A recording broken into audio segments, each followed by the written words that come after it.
Hello Bad Golfers, here I am as promised with our first ever Bad Golf guest, and I told you I had a belter up my sleeve. I'd like to introduce you to the one and only Mr. Rick-Shiels.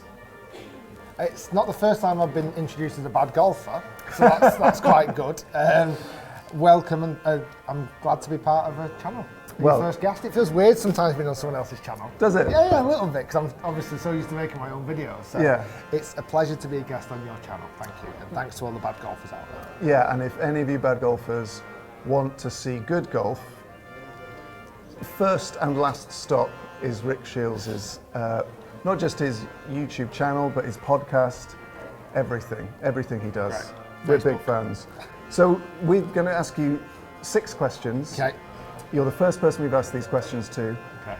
But we need a name for the segment. Okay. I've got a few ideas I'm going to run past you. Now, this was for if we had an office chair. I was going to call it Rotate the Golfer. Okay. We can't do No, that here. that one's out. Under the Cap. Okay. What could we call it? We can do it. Inside the Bag of the Golfer's Mind. Okay. Putting me, putting you. They get worse. Yeah, this is terrible. Yip yaps. What about double bogey? Double bogey. I need a sort of talking pun in there, I think. Discourse is open. Or, this is Alex's favourite, chat in a hat. Love it. Okay, chat in a hat. We've got our hats. We've got our chat. So these are my questions I've always wanted to ask Rick-Shiels. Okay. Okay, so question number 1. You have a teleporter. Okay. You can play 2 rounds of golf. Tee times at 8 a.m. and 2 p.m. Lunch on the first course, dinner and drinks on the second course. What courses do you play? Okay. Good question. Any course in the world. So Yep. Augusta is one of them. Right. Have you ever played Augusta? I've never played Augusta. Not many people get to play Augusta. Been to Augusta. So Alex and I went to Glen Eagles, which is quite a fancy, well-known course. What makes Augusta so different? How do you apply to play? How do you get to play? You can't and you can't. And I think that's what makes it so prestigious to play. It's unbelievably immaculate. The golf course, the test is phenomenal from whenever you see. And also the fact that you've seen Tiger win the Masters there in '97. The famous shots from like Bubba Watson, when Adam Scott won, Zach Johnson, Tiger won again in 2019. There's so many, Phil Mickelson, Jordan Spieth, there's so many memories at the venue that I would spend all my time remembering shots that like Phil Mickelson hit on the 13th from the pine straws, and like it's almost the more than memories of it. And because it's still prestigious, because nobody gets to play it, to actually say you've got a chance to play it would like be a different level. So what would you, I mean, you've got 800,000 YouTube subscribers. Yeah. What would you have to do to play at Augusta? I don't know. I just honestly don't think you can. Really? Yeah. Unless Tiger Woods watches your channel, Yeah. or my channel, which he probably does, let's be honest, and he has a formal invite to come and play there, you just can't play it. It's like, the only way that I could play it is be part of the media. Yeah. And what happens the Monday after the Masters, there's a ballot for 12 media to play the golf course. Now, a good friend of mine, Eric Anders Lang, his first ever time as being a media, got drawn out of the hat, and the first name got to play Augusta the Monday after the Masters.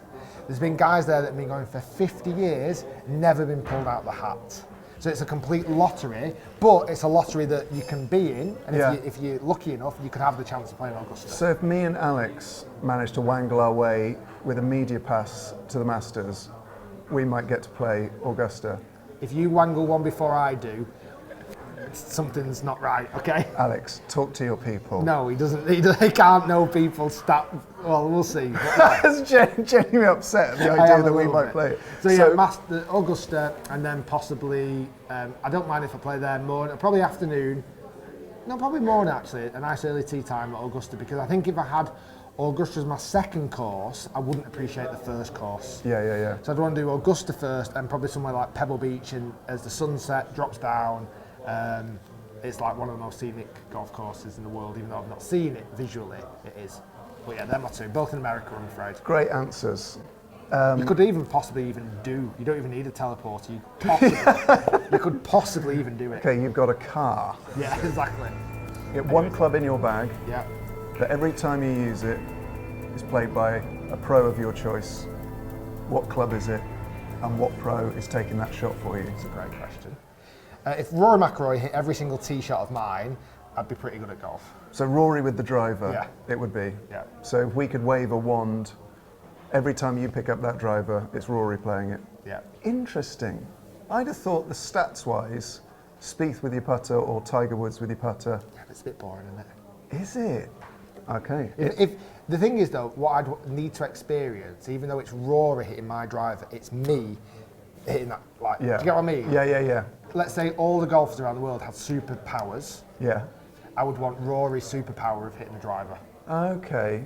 Yes. I would to actually feel want that total power and Yeah. accuracy. I wouldn't want it to, like, if you go and play and you go, well, it's Rory hitting his driver. I'd want to go, God, that Rick drives it like Rory. That's Yeah. great. If I was to choose anything of Tiger, it'd be his iron play, not his putting. Right. Iron play and then putting for probably Spieth, but he's not been quite as good recently. But in your bag, you've got your Rory McIlroy head cover on the driver. Superhero powers. Okay, It's Rory fantastic. McIlroy driver t-shirt. Question 3. You must get so much free stuff. How many golf clubs do you own? Wow. Are you going to ask this to every guest you have? Okay, I think I could probably beat every single guest you're ever going to have. Somewhere between like 600 and 2,000. Do you think? Like, I think probably more, yeah. So you've got conservatively 1,000 golf clubs. Yeah, individual golf clubs, yeah. I've got a cupboard under my stairs, and in that is a bucket of cleaning products, a vacuum, and my golf bag. Where do you keep 1,000? I can't tell the camera, can I? Well, obviously not. I don't want the postcode or the sort of the combination. But I've converted, I'll try and find a picture, I've converted a place, a home, to allow that many golf clubs to live in it. what do you call the place? I can't say. I'd call it Fort Shots. Well, whenever I show my mates, Yeah. whenever I show friends or people that come round, they're just like, and literally, they always walk out with like 5 clubs of themselves. Do they really? How many left-handed clubs have you got? 0. That's the problem if you're left-handed. You walk into a 2,000 club vault, not a single club for you in No, there. literally not. Honestly, I don't think there would be. I don't think I've got a picture on my phone right now, but I will have somewhere. Maybe one day, in a couple of years' time, when we know each other a bit better, you can take us on a tour of the vault. Okay, question number 4. Your dream 4-ball, living or dead, golfer or non-golfer, who are you playing with? Tiger, Will Smith, and I probably would still go someone like modern, someone like Justin Timberlake, but just for fun, I'd go with someone like Robin Williams. Robin Williams. Because you played with Robbie Williams. Yeah. Are you not, does not the golf fan in you want to see what Ben Hogan was like with a club? Or I feel like Tiger would be okay in that mix. Yeah. And I feel like Will Smith would just be amazing, a massive fan. And then like Robbie, because he's like one of the funniest, comedians, actors, that 4th player would probably change, but I think Tiger and Will Smith definitely. Yeah. Okay, fantastic. Do you have a golf mantra? So when you're on the course and maybe things aren't going well, or maybe you're approaching a difficult shot, is there one sentence or one phrase or one tip that is sort of your go-to little sort of safe space? It's a good question. I've possibly used many different terms in that moment when you think nothing can get much worse. But I think the thing is, like, now I've got kids, got a family. Like, whatever I do on the golf course almost feels so irrelevant. Because when I get home, my kids still love me, and like I'm still their dad, and like so it's almost like I care less now. So there was nothing like slow it down or be the ball or keep your head still No. If anything, it would have never been a negative term. Like even that keep your head still is like a negative term. Yeah. It would have been like hit the perfect shot. That's so. What's your one bit of advice that you give to yourself? Just hit the perfect shot. Just perfection. This is quite a good line. Before you hit a shot, think, what does a perfect shot look like? Because that puts you in a very positive mindset as opposed to a negative. As soon as you start thinking, what's the consequence of a bad shot, or even like daft things like, don't do this, don't do that, and it's like, it just doesn't work. But if you think, what does a perfect shot look like, and you picture that perfect shot, and you keep visualising it in your brain, it gives you the reinforcements, the confidence. You want to build that confidence up, so when you're coming to hit the shot, you're ready to go. So I think a lot of bad golfers, when they're over a shot, they're thinking, don't hit it in the bunker, don't top it, Massively. don't come over the ball or whatever, but you're just trying to think of something positive. Yeah, it has to be, what does the perfect shot look like? What is the perfect shot? Okay. Final question, and this is a question that I'll only ask golfers. Okay. And I think it's really important for people who are starting out in golf, trying to break 100, trying to break 90. Yeah. I want you to put in order these 7 things in the order you think they're most important in trying to break 90, break 100. Okay, they are this is good. Course management, practice, equipment, luck, lessons, and mentality. So you can put them all down. From 1 to 7, where is the focus for someone who's trying to make that sort of first big improvement in their game? That I feel like is the order of priority, but I also don't feel like it's the order that I would do it in. If that makes, let me explain. Yeah. So if someone was saying that they're all the elements, what would you do first? Well, I'd probably go first lessons. Yeah. Second, practice. Third, course management / mentality. Yeah. Should we put them as one? Yeah. Yeah. Then I would feel equipment, even though I do a lot of equipment reviews. With the little video we did today shows that equipment's not the big one. Yeah. And then look down there. So if it'd almost be... So that's the order you do them in? If that was the order that I would actually process it in. Yeah. Because I think it's important. But I think if you actually are already established golfer, it would look a little bit more, is that what I had a minute ago? Maybe that way around.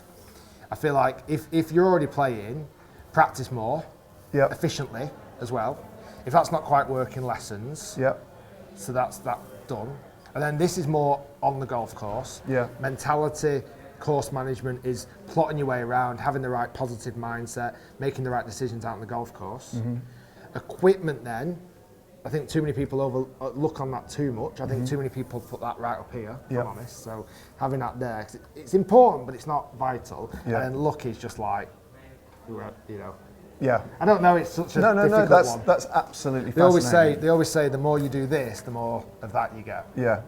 Which is probably true. Like, the more you play and practice, and the kind of weirdly lucky you get, but I would put that lower down on the ranking. And what I think is great about that, say someone who's played maybe 10 or 12 rounds is thinking, I enjoy this, but I suck at it. How do I get better? It's not costing you anything until you get down here. I mean, lessons are maybe sort of 40 or 50, 60 quid an hour. Really money well spent. Practice, 9 quid for 100 balls. Yeah, I mean, you can do that for free. Yeah. Really, as much as hitting golf balls, but you can practice for free. Like, you can go on a field or in your house, or practice on the putting, in your carpet or whatever. Like, practice is actually quite free. Lessons obviously is an expense. That comes with time. That's too expensive these days, and if you could buy that, then we'd all be different. But yeah, I think too many golfers go straight to this and try and buy their way out of it, like you've mentioned in the past. Well, that's brilliant. Sorry, that was quite detailed. No, that's fantastic. I like those though, that's quite good. Thank you. I would like to say thank you on behalf of all bad golfers for coming on our channel, being our first guest. Question Yes. for you. What happens when you get good? Do you have to change the channel name? Luckily, we've yet to really get close to that hurdle. Alex has got better.